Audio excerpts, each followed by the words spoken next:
All right, today we're learning how to solve exponential equations that do not require logarithms.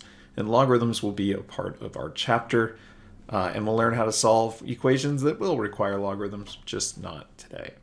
So first of all, what is an exponential function, or what makes something exponential? Okay, well, particularly it's going to have a variable exponent.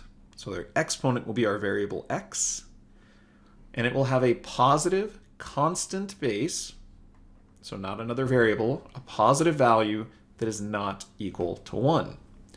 Okay, so this is usually the parent function of exponentials because 2 is our first nice integer positive value that is not equal to 1. Okay, so that's an example of an exponential function. We'll look at graphs of those and things later on in the chapter. Okay. So how do we solve some of these things today where my unknown is an exponent? Okay, well, we're going to use the idea, if I gave you this equation, 5 to the x equals 5 to the second power. Well, all things being equal here, what power would I need to raise 5 to make it 5 to the second power? For these to be equal, hopefully we can see that our exponents here, x and 2, have to be equal. 5 squared has to equal 5 squared, right? There's no other number I can plug in there that would make those equal. And so we're going to use this idea that if I have this matching base on each side, 5 to the something equals 5 to the something, those somethings, our exponents, have to be equal. Okay, and that's the idea that we're going to use to solve without logarithms today. So if each side of the equation has a single matching base, so this is called the base of our exponents here, the 5s, so a single matching base, which they did, then their exponents must also be equal. So that allowed us to take x and 2 and set them equal. Sometimes we might have more steps to solve for x, but we didn't need to there. Okay, let's try another example. Now I have 5 to the 3x plus 1 equals 5 to the 2x. But once again, I have one single matching base on each side, and 5 to the something equals 5 to the something. What's got to be true is these somethings, 3x plus 1, has to be equal to 2x. Those exponents have to be equal for these these expressions to be equal. So now we just need to solve this linear equation. Let's get our x's on one side. Maybe we subtract the 3x here. So we get 1 equals negative 1x. Divide away our negative 1. And we end up getting, when x is negative 1, these two things are equal. By the way, if you did plug that in, 2 times negative 1 would be negative 2. So we get 5 to the negative second power. And if we plug negative 1 in here, we get negative 3 plus 1. Which is also 5 to the negative second power. So just as a reminder, by the way, negative exponents, remember, means we move that to the bottom of our fraction here, or change its place in the fraction. So this is really 1/25 equals 1/25. But when x is negative 1, that is the value that makes these equal. Okay, let's take a look at another example. Uh-oh. So we notice in this case, we don't have matching bases. We've got a base of 5, and we've got a base of 25. And if they're not the same matching bases, you cannot set the exponents equal. But what we can do is go back and rely on properties of exponents. Now 25, hopefully you recognize, is a power of 5.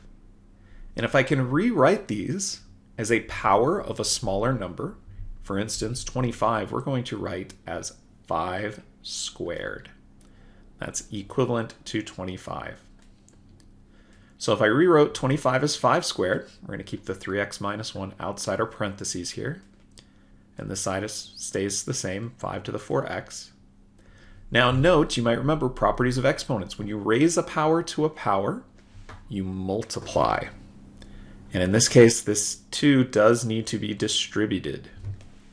So when we distribute, we're going to get 6x minus 2.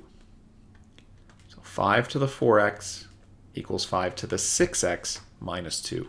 And note, now we do have that single matching base again on both sides, and that's allow us to say that this exponent and this exponent have to be equal. 4x has to equal 6x minus 2. Solve by putting our values of x, one on each side, and divide by negative 2. We get when x is 1. So if I plug in 1 there, 4 times 1 would be 5. We get 5 to the 4th power. If I plug in 1 here, we get 3 minus 1, 25 squared. And if you check these, 5 to the 4th is 625. 25 squared is 625. They are equal when x equals 1. So this was just checking our work here to show that, in fact, when x is 1, they are equal. Okay, here's a bunch more examples we're going to do. And there's a few more after this. I know this is a lot. But let's use, again, some of these properties of exponents. Now, first of all, when you see a fraction like this, to bring things out of the denominator, to get rid of the fraction, we're going to go back to negative exponents. If you remember, a negative exponent changes something's place in a fraction.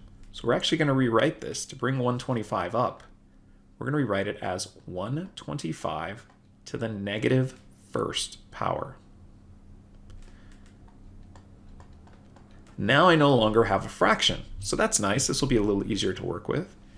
Now hopefully you recognize these are both powers of 5. We don't have a matching base, but they are both powers of 5. 25 is 5 squared, which again when we rewrite these we use parentheses. 125 is 5 cubed. 5 times 5 times 5, whoops, to the negative 1st power.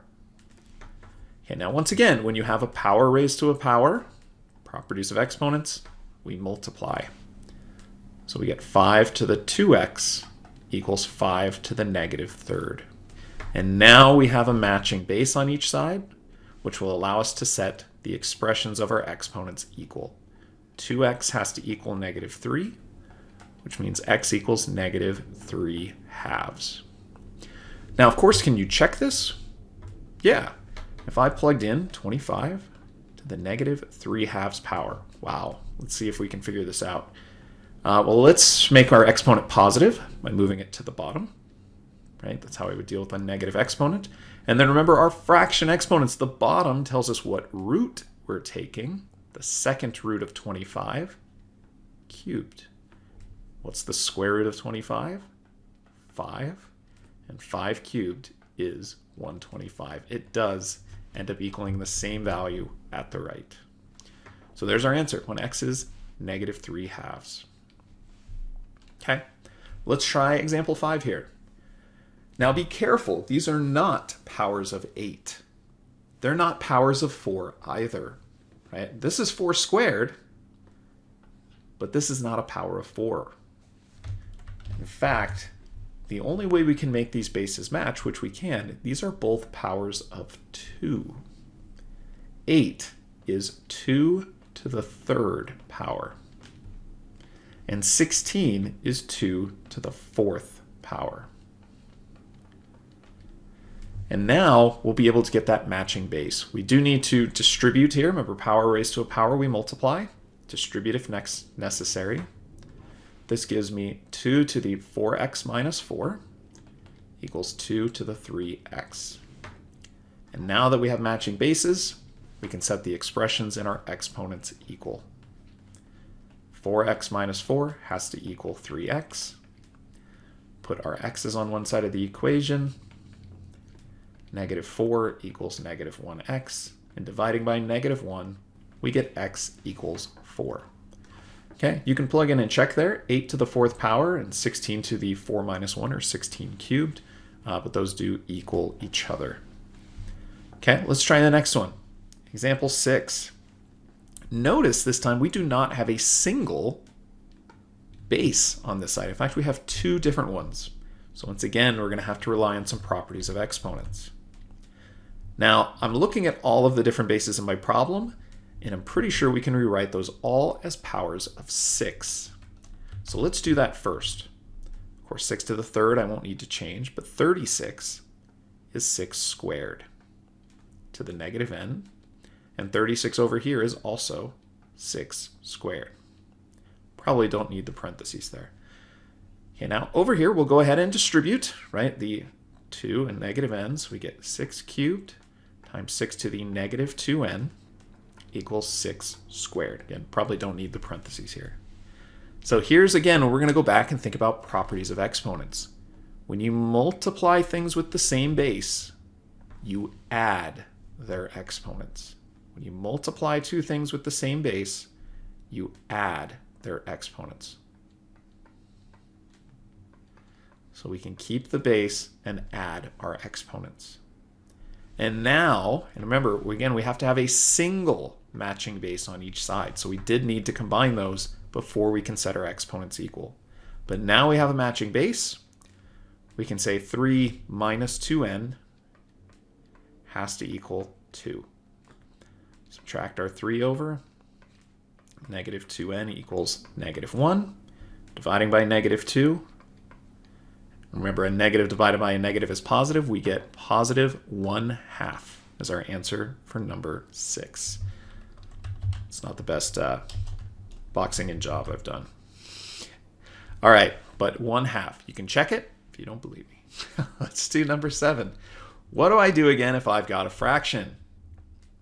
Let's bring this guy up. Let's make that 9 to the negative first power.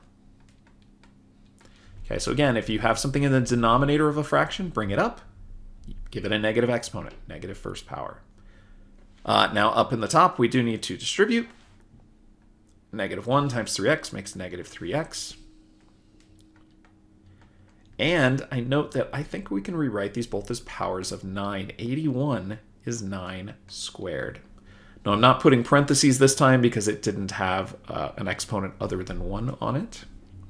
But I do have matching bases, 1 on each side. We can go ahead and set the exponents equal. Negative 3x has to equal 2. So x equals negative 2/3.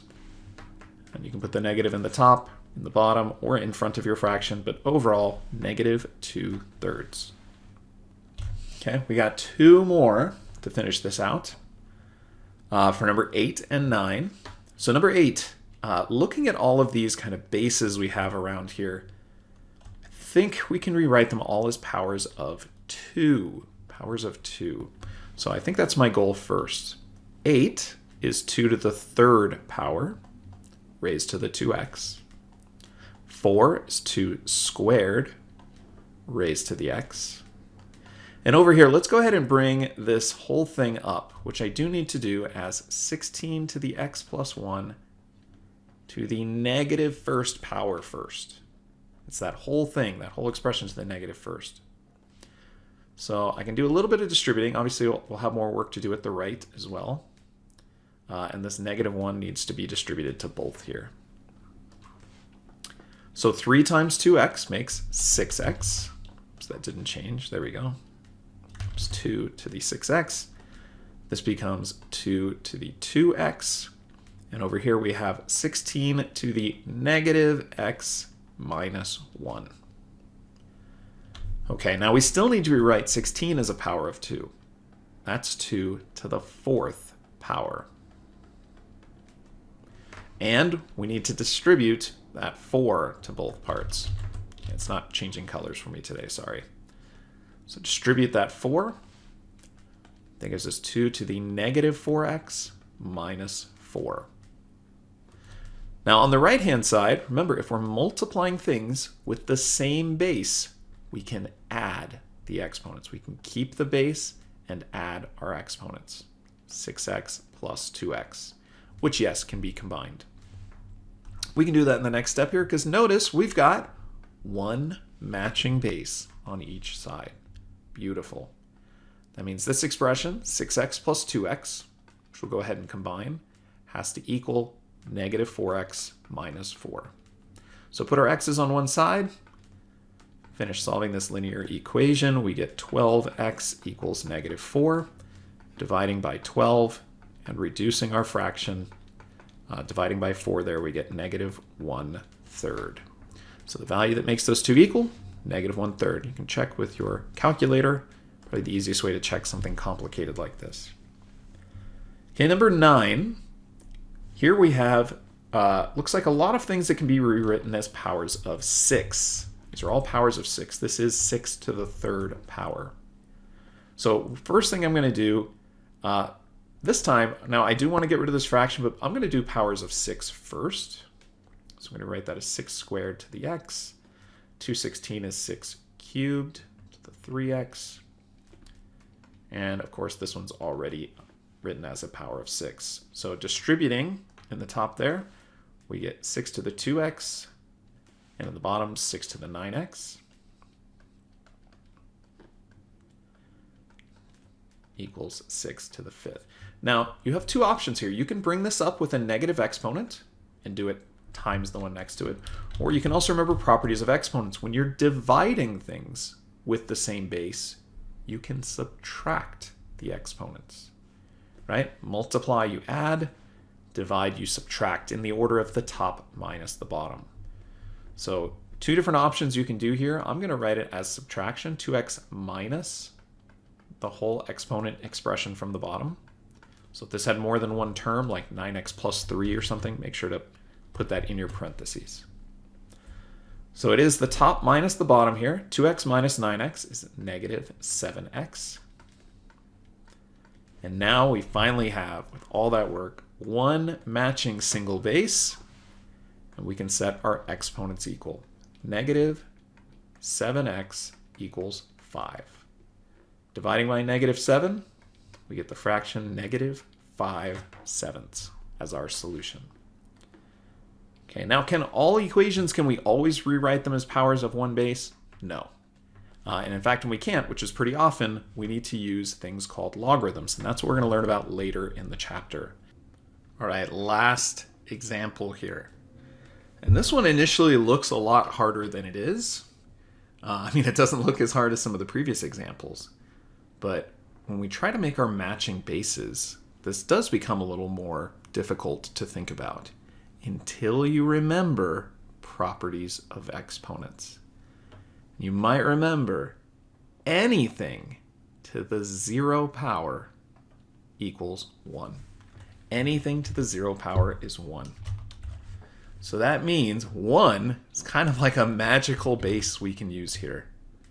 If I wanted to rewrite these both as the same base, you can rewrite 1 as any base you want to the 0 power. Except for 0. 0 to the 0 power is like undefined, but we won't go too into that. You can replace 1 as 5 to the 0 power. And now that we have those matching bases, we can set the exponents equal. When does x minus 3 equal 0? When x is positive 3.